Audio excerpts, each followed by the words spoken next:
প্রচুর পরিমাণে পানি হচ্ছে। আমরা ছাদে গাছ লাগাইছি, এটা হচ্ছে পুঁইশাক গাছ আমাদের।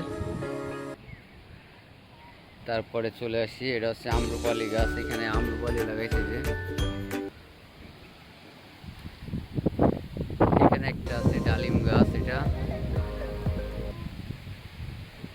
এগুলো ফুল গাছ সব। একটা আম্রপালি,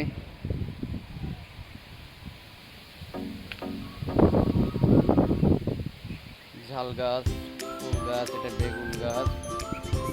আর এই বালতির মতো পুঁইশাক হয়েছে, এটা একটু পানিটা ফেলে দিতে হবে, পানি প্রচুর পরিমাণে লোড হয়ে গেছে যেহেতু।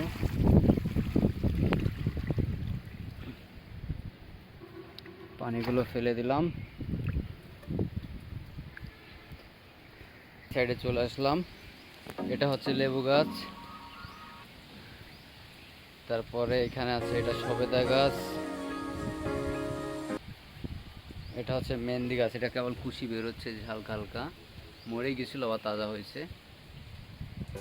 এখনো কিছু গাছ লাগানো বাকি আছে।